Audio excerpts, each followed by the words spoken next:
Sébastien Letellier, merci d'avoir accepté de répondre à nos questions. Dans le cadre de FHP Direct, vous êtes le patron de Health Factory, qui est une société de services dans l'innovation en santé. Et ce qui vous caractérise tout de même, c'est que vous organisez à Strasbourg le plus grand hackathon en santé.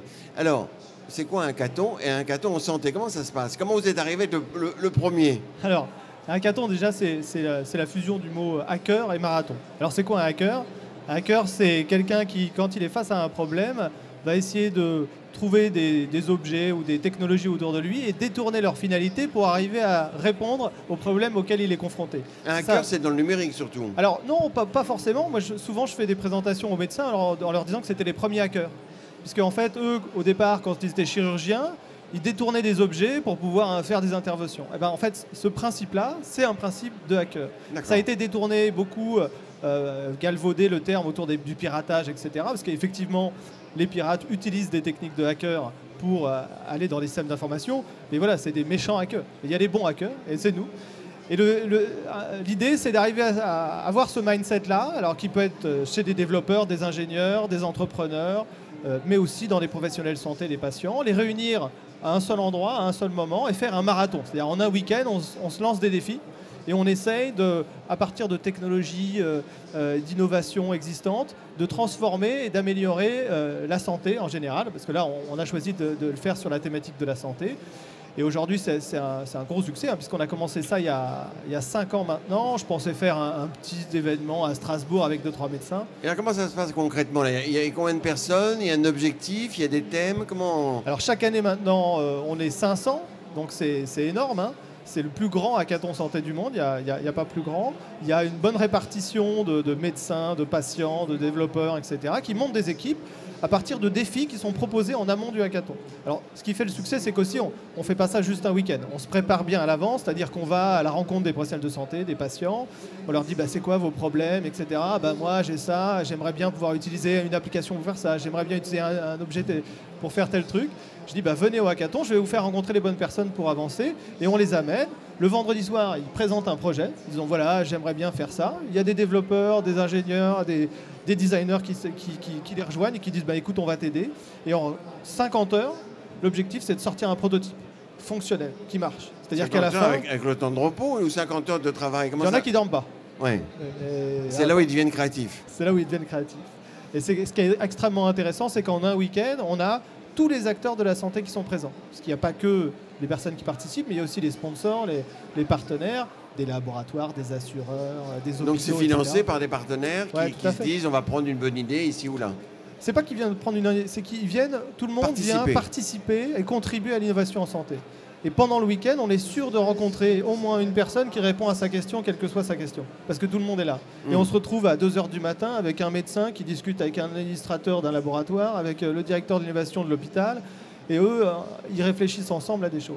Et le premier objectif, c'est ça. C'est de faire changer l'état d'esprit des gens, aller vers l'innovation et de se dire, OK, il y a des problèmes, c'est compliqué, mais il y a des solutions. Et si on travaille ensemble, on peut les trouver.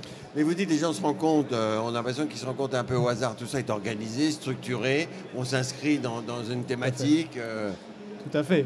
Il y a toute cette préparation qui est de 6 mois à l'avance, où on a un site web, les gens commencent à échanger. On fait des événements dans toute la France avec ce qu'on appelle des ateliers de design thinking, où les gens viennent formaliser leurs idées, etc. Donc il y a des rencontres en amont, effectivement. D'accord. Mais chaque année, on refuse du monde. Hein. On pourrait être 1000 si on voulait. C'est assez impressionnant. Les gens viennent du monde entier maintenant. J'ai des partenariats partout en Europe. Et on fait ça avec la fondation Hacking Health. Donc, la fondation Hacking Health, c'est un mouvement international pour la promotion de l'innovation en santé. Et donc, on a des événements de ce type un peu partout dans le monde. Hein. Il y en a 50, beaucoup au Brésil, au Canada et en Europe. Et alors, quelles sont les thématiques les plus demandées, sur lesquelles vous travaillez le plus? Et très concrètement, aujourd'hui, quels ont été les résultats? Alors, les thématiques. Alors, les thématiques, c'est vrai qu'on a beaucoup de sujets. C'est pas parce que les labos sont là, mais c'est qu'il y a un vrai problème autour de l'observance. On a eu quand même pas mal de projets autour de ça. Beaucoup de sujets autour de l'éducation thérapeutique, c'est-à-dire comment, prévention, etc.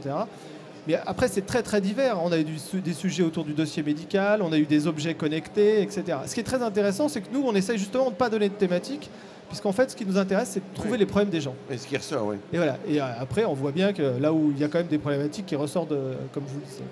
Et alors des exemples, on en a bien. En 5 ans, on est le seul hackathon à avoir duré dans le temps. Il n'y a aucun autre hackathon qui a duré. Pourquoi? Parce que déjà, on a structuré le processus. En tout, ça fait 125 projets qui ont émergé, donc 125 prototypes. Et sur ces 125 prototypes, il y a 10 entreprises aujourd'hui qui sont des entreprises immatriculées, qui font du chiffre d'affaires ou qui ont levé de l'argent et qui sont en train d'avoir une traction sur leur marché. Alors on a 2 exemples qui étaient au CES de Las Vegas cette année. Le premier, c'est Cénométrie, donc le professeur Carole Batelin, qui gère, c'est une PUPH qui est spécialiste du cancer du sein. Et elle a travaillé pendant le hackathon sur un manchon connecté pour la prévention du lymphodème. Lymphodème, c'est un gros bras, hein, donc c'est une conséquence du cancer du sein. Personne ne s'en occupe. Et en fait, il y a des ingénieurs qui sont arrivés avec un tissu connecté qui permet de détecter les changements de volume. Et donc, du coup, ça permet de faire de la prévention précoce. D'anticiper, quoi, oui. D'anticiper. Et ils font de l'intelligence artificielle. Ils sont sur les examens cliniques, en fait. Ils analysent tous les cas de gros bras. Et ils sont capables maintenant de renvoyer des alertes avec du machine learning en disant attention, là, il faut aller voir le médecin, prendre un traitement, etc. et anticiper. Parce que plus c'est anticipé, moins il y a de cas graves. Parce que ça peut aller jusqu'à la mort, de l'infection. Oui, c'est très handicapant, bien sûr. Voilà. Donc, enfin, les cancérologues s'en occupent, mais c'est vrai que c'est une pathologie qui est difficile à traiter. Voilà, c'est difficile à traiter. Ouais. Donc voilà, en un week-end, on a réussi à trouver une solution. L'autre, c'est un très très beau projet, même si c'est un peu tabou, on va dire. Au départ, ils sont venus avec un projet pour aider les kinésithérapeutes à donner une application pour leurs patients pour faire les exercices à la maison. Et en fait, ils ont réussi un premier hackathon, mais le produit qu'ils avaient mis à disposition, les kinés leur disaient « Ouais, bon, c'est pas super. Ce qui nous intéresserait, c'est une application pour les femmes, pour la rééducation du périnée. Ah bon?